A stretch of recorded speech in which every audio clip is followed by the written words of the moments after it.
Assalamu alaikum to all the stressful fursulas who are under stress because their prof are drawing near. Yes, it's a difficult time of the year when your prof is drawing near, and especially when you're a fursula, you have no idea what's going to happen now.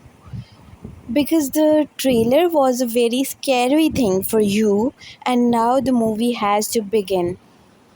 But I'm here to guide you how to get through all this. So, first of all, let's have this quote. It all starts with a dream. So, you all had a dream to get into medical college.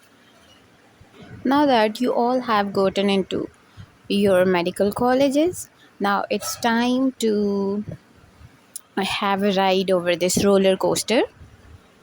सो ये सफ़र उस वक्त शुरू हुआ जब आपने oath लिया as a medical student to become doctor and to serve humanity. So once again imagine that day of your life and get motivated. So first of all, I will describe the differences between FSC and MBBS. So MBBS is a whole different thing from your FSC or A levels, because MBBS doesn't demand your cramming. It doesn't demand long explanations. MBBS में you just need to strengthen your concepts. It doesn't ask you to write 4 pages of an explanatory note. So you just have to strengthen your concepts. Secondly, जिस तरह से FSC में you had one specific textbook, MBBS में you don't have a specific book. सो इतना तो आप लोग अब तक समझ गए होंगे कि you just have topics and you have to prepare them wherever you can. So this was the difference. बाकी हम साथ साथ देखते जाएंगे. सो बेसिक पॉइंट ये है कि आपने MBBS को FSC की तरह से लेकर नहीं चलना. You don't have to run behind numbers, you don't have to run behind marks, you have to run behind the quality of your concepts. And MBBS is all about correlations. You have to correlate your concepts of physiology, biochemistry and anatomy, and you have to apply them all on the human body. अब हम बारी बारी तीनों subjects की थोड़ी थोड़ी सी guidelines लेंगे कि how you have to prepare them for your prof thing, because prof is very near almost. And उससे पहले आपकी सेंडअप्स आएंगे, उसमें भी आपको एक प्रैक्टिस होगी. सो अभी से आपको वो गाइडलाइन मिलेगी, then you will be able to better perform in your proof. अब हम सबसे पहले फ़िज़ियोलॉजी को देख लेंगे कि फ़िज़ियोलॉजी में बुक्स कौन कौन सी हैं, किस तरह से आपने इसको तैयार करना है and all that. So physiology में first of all we have Guyton and Hall textbook of medical physiology, a kind of textbook for physiology which is used all over the world. तो इसको आप as a basic textbook रख सकते हैं कि आप ने मेजर जो पोर्शन है फिजियोलॉजी का, you have to prepare from Guyton and Hall textbook. From my point of view, Guyton is enough for your first year. And Guyton is a very comprehensive book. इसको पढ़ने के लिए you need time. अगर आपने पूरा साल गाइडन को किसी तरीके से नहीं पढ़ा हुआ तो इट्स टाइम कि आप उसको at least once give it a read. उसके बाद उसको रीड देकर आप उसमें से शॉर्ट लिस्ट करें, आप उसमें से हाईलाइट करें important concepts, important values, important definitions. And secondly, wherever the mechanisms are written, you need to kind of give them a read. उसके बाद आप उसमें से कॉन्सेप्ट को एक्सट्रैक्ट करें और उसका फ़्लो चार्ट बनाएं. लाइक आपके पास न्यूरोमस्कुलर सिग्नलिंग आ गई है, तो आपको पता होना चाहिए कि किस तरह से सिग्नल आया है, दैन सिग्नल कहाँ से पास किया है, किस तरह से वो चेंजेस आए हैं, कैल्शियम इन्फ्लक्स हुआ है, किस तरह से वो वेसिकल्स में से रिलीज़ हुआ है हमारा न्यूरोट्रांसमीटर एंड ऑल दैट. आप उसका एक फ़्लो चार्ट बनाओ एंड देन आप उसको एक फ़्लो चार्ट की फॉर्म में ही अपने बुक पर उस पैराग्राफ के साथ एक स्टिकी नोट पर आप उसको लिख सकते हैं. उसके बाद आपने टॉपिक्स को इम्पोर्टेंस के अकॉर्डिंगली अरेंज करना है कि कौन से टॉपिक किस तरह से इम्पोर्टेंट है और कौन से टॉपिक किस तरह से इम्पोर्टेंट नहीं है। आपको इसमें से सेल करना है, ब्लड करना है, रेस्पिरेशन करनी है, हार्ट करना है, सर्कुलेशन करनी है एंड कुछ माइनर टॉपिक्स और हैं जो कि आपको गाइडन में से करने हैं। I will again and again suggest कि आप गाइडन की ही शॉर्ट लिस्टिंग करें एंड कुछ जो पॉइंट्स होते हैं जो कि आपको डिफरेंट बुक्स या किसी स्लाइड से टीचर्स की या कुछ इम्पोर्टेंट पॉइंट जो कि आपकी गाइडन में नहीं है, वो भी आप इसी पर अपने स्टिकी नोट्स पर लिख कर लगा लें, so that at the end of the day आपके पास सिर्फ एक ही बुक हो which you people will have to revise.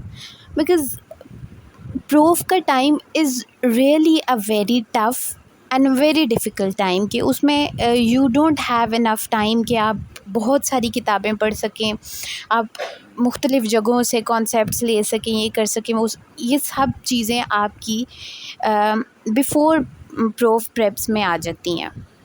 Proof के टाइम पे you just have to revise और आपको इस तरह से खुद को फैसिलिटेट करना है कि eight the end of the day आपके पास एक ही बैंक हो मटेरियल का जिसको आपने रिवाइज़ करना है एंड वो भी आपका एक ईजीएस्ट होना चाहिए कि आप जस्ट उसको रीड दें और रीड देते जाएं और वो आपका होता जाए, दैट्स इट। उसके बाद आपके पास गेनोंग्स भी आ जाती है फिजियोलॉजी की। आई वॉन्ट रिकमेंडेड कि आप इसको एज अ बेसिक और as a text book use करें and it can't be use at this level. But मैं बिल्कुल मना भी नहीं करूँगी कि आपने गेनोंग्स को बिल्कुल खोलना ही नहीं है, उसको हाथ भी नहीं लगाना। बहुत सी चीज़ें ऐसी हैं which are not mentioned in Guyton, लेकिन आप ये कर सकते हैं कि आप गेनोंग से एक्सट्रैक्ट करके उसको अपनी गाइडन में ही लिख लें कि आपकी वो एक ही बुक रहे eight the end of the day, आपको बार बार किताबें खोल खोल के वो देखना ना पड़े। दूसरी बात ये है कि जब जितनी ज़्यादा किताबें होंगी वो आपके लिए ज़्यादा स्ट्रेसफुल होगा, आपको देख के लगेगा कि यार I have to revise all of them. जब आपके पास एक ही सोर्स होगा रिवाइज़ करने का तो that would seem a bit less stressful. Then हमारे पास आ जाती है फिजियोलॉजी की फिरदौस आई वॉन्ट रिकमेंड कि आप इसको फ़र्स्ट हैंड में फिरदौस इस्तेमाल करें। आई वॉन्ट एवर रिकमेंड कि आप फिरदौस इस्तेमाल करें बिकॉज़ MBBS में you need to have strong concept. Firdaus won't provide you concepts, ये जस्ट आपको शॉर्ट लिस्टिंग प्रोवाइड करेगी। आई विल सजेस्ट कि आप गाइडन को पढ़ के आप देन फिरदौस कर सकते हो। If you have good concept of Guyton then you can use Firdaus for revision purpose, not for the first time study. Firdaus is actually an extract of the Guyton but आप इसको फ़र्स्ट हैंड में यूज़ नहीं कर सकते। If you will try to do it कि आप पहली दफ़ा में ही फिरदौस से कर लें तो that would be a very difficult thing. तो आपको बहुत क्रैमिंग करनी पड़ेगी, बहुत क्रैमिंग करनी पड़ेगी and that wouldn't be as useful as getting concepts from the Guyton. I will appreciate कि आप गाइडन से और अपने या कहीं से भी अपने कॉन्सेप्ट्स को स्ट्रॉन्ग बेसिस दे के दैन आप फिरदौस यूज़ कर सकते हैं। उसके बाद आई विल सजेस्ट कि you use past papers are a must think. Past paper आप पूरा साल यूज़ करें अपने टेस्ट में, अभी भी आपके जो भी टेस्ट रहते हैं उसमें do consult your past papers. और मोस्ट इम्पॉर्टेंटली फॉर यूएचएस वालों के लिए past papers is a must think. Past papers के एसईक्यूज़ आप अपनी बुक्स पे ही मेंशन कर सकते हैं, उनको मार्क कर सकते हैं because that would be N easier thing कि आपको eight the end of the day पता होगा कि क्या चीज़ किस इम्पोर्टेंस की है। एंड MCQs के लिए you should consult past papers, और MCQs के लिए जो पास्ट पेपर्स हैं they are available in markets. यहाँ पे मैं एक रेफरेंस या एक किस्म का कह सकती हूँ कि काइंड ऑफ एग्ज़ाम्पल दे देती हूँ कि पास्ट पेपर्स इस तरह के आपको अवेलेबल होते हैं, जिस तरह से ये है तो इस तरह के आपको और भी बहुत सारे मिल जाते हैं। You must use them. उसके बाद कॉन्सेप्ट ग्रैबिंग के लिए कुछ यूट्यूब चैनल्स भी हैं, आप वहाँ से देख सकते हैं। वहाँ से अपने कॉन्सेप्ट्स को स्ट्रेंथन कर सकते हैं। डॉक्टर नजीब के लेक्चर्स देख सकते हैं। अगर आपको गाइडन बेस्ड ही लेक्चर्स चाहिए तो आप MBBS मेडी लेक्चर के लेक्चर्स देख सकते हैं। उसके अलावा भी there are many more YouTube channels like selfless medicos and MSS studying skills. Anatomy और फिजियो बायोकेमिस्ट्री हम पार्ट 2 में डिस्कस कर लेंगे because video is getting too long.